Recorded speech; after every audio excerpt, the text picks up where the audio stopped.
Olá, meus irmãos, sejam muito bem-vindos ao canal Caráter Cristão. Meu nome é Roberto Castilho, estamos aqui com a série Conflito dos Séculos, capítulo de hoje, o 21, José e seus irmãos.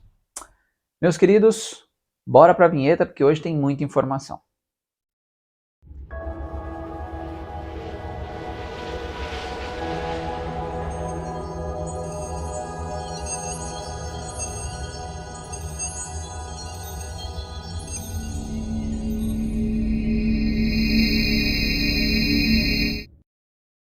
Bom, meus irmãos, no capítulo 42 de Gênesis, é quando os irmãos de José sobem sem Benjamim. No capítulo 42, já agora eles sobem com Benjamim. No 44, é a prova, né? Ali, Benjamim, ele acaba recebendo ali a taça no seu saco, e depois ele deveria ser escravo, e os irmãos não deixam que isso ocorresse, né? No capítulo 45, José se mostra aos seus irmãos. No 46, Jacó sobe para o Egito e recebe a cidade de Gozém. No 47, José apresenta Jacó com alguns irmãos para Faraó, e Faraó dá ali toda a terra de Gozém e deixa que eles fiquem tranquilos por ali. Jacó então pede que José o enterre em Macpela, lá em Canaã. No capítulo 48, Jacó, ele já enfermo, abençoa os dois filhos de José. E no 49, ele faz as bênçãos proféticas aos seus filhos, né? E depois ele acaba falecendo. No capítulo final, José enterra seu pai, onde ele pediu. Depois ele vive ainda 47 anos e os irmãos pensaram que ele ia fazer alguma coisa contra eles, porém José os perdoa e depois no final José morre. Bom, já no Patriarcas e Profetas, logo no primeiro parágrafo, mostra ali que José ele já começou a fazer celeiros, né? Pediu para que fosse feito vários celeiros para armazenar toda a comida que eles precisariam. Então, chega o tempo de fome e os irmãos dele têm que subir, porque senão iam morrer de fome. José então começa a prova com eles falando que eles são espias e que eles tinham que contar a verdade. Durante os anos em que José estivera separado dos irmãos, estes filhos de Jacó se haviam mudado em seu caráter. Invejosos, turbulentos, enganadores, cruéis e vingativos, tinham eles sido, mas agora, quando provados pela adversidade, mostraram-se abnegados, leais uns para com os outros, dedicados ao Pai e, sendo eles homens de idade mediana, sujeitos à sua autoridade. Olha que coisa incrível quando Deus muda as pessoas. Totalmente diferente. Parece que esses filhos mudaram da água para o vinho. Que coisa incrível, né? Deus seja louvado por isso. Bom, os irmãos então ficam 3 dias presos, tá? Ali eles ficam falando, olha, a gente merece tudo isso, isso está acontecendo porque a gente fez isso com José. E José aos prantos, porque ele entendia, porém eles achavam que não entendia, porque eles achavam que José era egípcio. Depois ele libera os seus irmãos e pede para que Simeão fique preso, que Simeão foi quem começou todo o processo do que aconteceu com José. Depois disso, Jacó não quer deixar de jeito nenhum Benjamim subir. Ele ouve a história, mas ele não quer. Porém, eles iam morrer de fome. Então, ele permite. E os seus irmãos, então, sobem para o Egito. Achando, então, que iriam ser acusados porque o dinheiro entrou, eles já falam, olha, o dinheiro está aqui de volta e tal. Eles falam, não, fique tranquilo. E aí é dada uma festa para eles. Tendo recuperado o domínio de si, voltou, e todos deram início ao banquete. Pelas leis de castas aos egípcios, era vedado comer com qualquer outra nação. Os filhos de Jacó tinham, portanto, uma mesa para si, enquanto o governador, por causa da sua elevada posição, comia só, e os egípcios também tinham mesas separadas. Quando todos estavam sentados, os irmãos ficaram surpresos por ver que estavam dispostos na ordem exata segundo as suas idades. Eu achei isso interessante porque Deus muitas vezes escancara sinais para a gente, mas mesmo assim a gente não vê. E aqui estava um dos sinais, né? De que, alguma coisa está acontecendo, mas eles não perceberam nada. José então deu mais coisas sempre a Benjamim para saber se os irmãos ainda tinham aquelas condutas que tinham com ele. Então vem a prova da taça e Benjamim acaba ali sendo pego para ser escravo. Aí acontecem algumas coisas. José estava satisfeito. Virem seus irmãos os frutos do verdadeiro arrependimento. Ouvindo o nobre oferecimento de Judá, deu ordens para que todos, exceto aqueles homens, se retirassem. Então, chorando em voz alta, exclamou: Eu sou José. Vive ainda meu pai? Que coisa incrível, meus queridos. Ali os irmãos ficam todos perplexos e eles começam a confessar o seu pecado. Rogam perdão a José.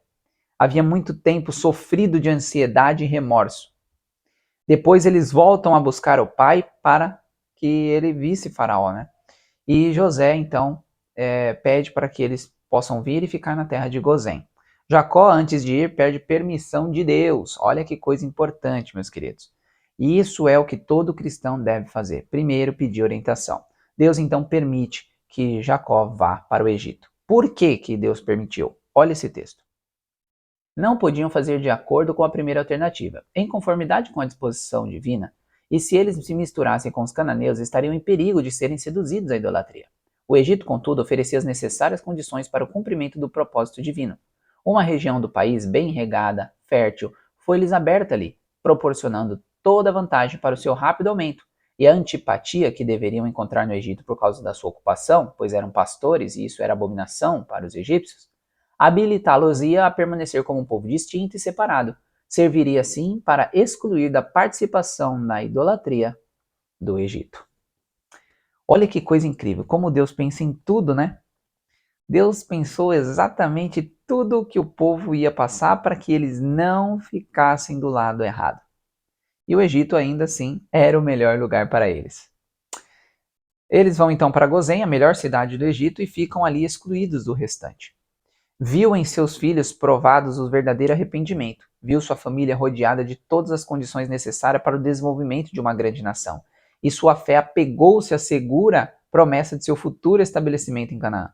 Ele próprio estava cercado de todo indício de amor e favor que o primeiro-ministro do Egito poderia conferir. E feliz na companhia de seu filho durante tanto tempo perdido, desceu calma e pacificamente à sepultura. Nossa, Jacó sofreu bastante, hein, meus queridos? Imagine só você nunca mais ver seu filho. E deve ser tido uma dor terrível. Porém, ele conseguiu ainda, com a graça de Deus, rever o filho e morrer bem tranquilo. Bom, Jacó então abençoou Efraim e Manassés, e Ruben, então, ele foi a tribo zero à esquerda. Ruben ali, ele acabou deitando com uma concubina do seu pai, e assim ele perde o direito da primogenitura. Levi acabou levando o sacerdócio e Judá acabou com o Messias, pois Jesus veio da tribo de Judá. Olha que coisa maravilhosa. Tem várias coisas importantes nesse capítulo 49, viu, meus queridos? São profecias para as descendências dos filhos de Jacó. Então, vejam detalhadamente que vocês vão ficar surpresos com tanta coisa bacana. Jacó fora sempre um homem de afeição profunda e ardorosa. Seu amor para com os filhos era forte e terno. O testemunho que lhes proferiu à hora da morte não foi uma declaração da parcialidade ou ressentimento. Ele lhes perdoara a todos e os amou até o fim. Sua ternura paternal teria encontrado expressão apenas em palavras de animação e esperança, mas o poder de Deus repousou sobre ele, e sob a influência da inspiração foi constrangido a declarar verdade, ainda que penosa. Meus queridos, Deus falou aquilo ali através de Jacó. E eu acho interessante que nesse capítulo tem uma das coisas mais importantes da Bíblia. Sabiam disso? A veracidade da Bíblia está justamente nos erros das pessoas que ali estão. Vocês concordam comigo se a Bíblia fosse algo que não é correta? E não ia ter nada de errado do povo, só ia ter as coisas. Ia ser que nem uma rede social. Você vê a rede social, a maioria das coisas, 99% das coisas são coisas boas das pessoas. Ninguém sai colocando as coisas ruins na internet. Mas a Bíblia, ela é verdadeira. Ela mostra os defeitos de cada um e mostra que com a graça de Cristo eles avançam e conseguem vencer os defeitos. A inspiração registra fielmente as faltas dos homens bons, daqueles que se distinguiram pelo favor de Deus. Efetivamente, suas faltas são apresentadas de modo mais completo do que as virtudes. Isto tem sido objeto para admiração de muitos e tem dado aos incrédulos ocasião para escarnecerem da Bíblia. É, porém, uma das mais fortes provas da verdade das Escrituras. Não serem os fatos explicados de uma maneira que os favoreça, nem suprimidos os pecados dos seus principais personagens. A mente dos homens é tão sujeita ao preconceito que não é possível serem as histórias humanas absolutamente imparciais. Houvesse a Bíblia sido escrita por pessoas não inspiradas, e teria sem dúvida apresentado o caráter de seus homens honrados sobre uma luz mais lisonjeira. Mas assim como é, temos um registro exato de suas experiências.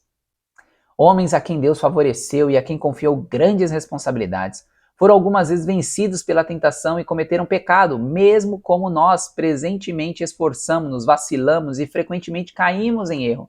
Sua vida, com todas as suas faltas e loucuras, estão patentes diante de nós, tanto para nossa animação como advertência. Se eles fossem representados como estando sem faltas, nós, com a nossa natureza pecaminosa, poderíamos desesperar-nos pelos nossos erros e fracassos. Mas vendo onde outros lutaram através de desânimo semelhante aos nossos, onde caíram sobre tentação como temos feito, e como todavia se reanimaram, venceram pela graça de Deus, animemo-nos e nosso esforço para alcançar a justiça. Como eles, embora algumas vezes repelidos, recuperaram terreno e foram abençoados por Deus, assim nós também podemos ser vencedores na força de Jesus. De outro lado, os registros de sua vida pode servir como advertência para nós. Mostra que Deus de nenhuma maneira terá por inocente o culpado. Ele vê o pecado dos seus mais favorecidos e trata os mesmos neles mais estritamente, até do que naqueles que têm menos luz e responsabilidade. Que coisa incrível, não? Vocês viram? A Bíblia tem pessoas assim como eu e você. A única diferença deles para mim e para você é que eles colocavam a vida deles 100% na mão de Deus. E é por isso que eles saíram vitoriosos de todas as batalhas. Depois Jacó acaba falecendo, os irmãos ficam com medo de José. Porém José os perdoa e esquece. E José, ele é um tipo de Cristo. Sabia disso? Vamos finalizar aqui com esses 3 textos mostrando a similaridade entre José e Jesus. A vida de José ilustra a de Cristo. Foi a inveja que moveu os irmãos de José a vendê-lo.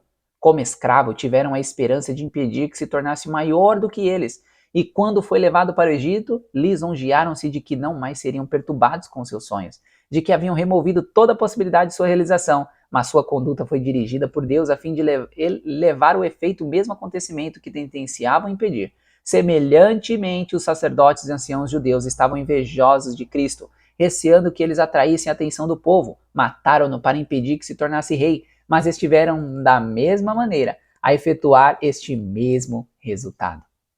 José, mediante o seu cativeiro no Egito, tornou-se um salvador para a família de seu pai.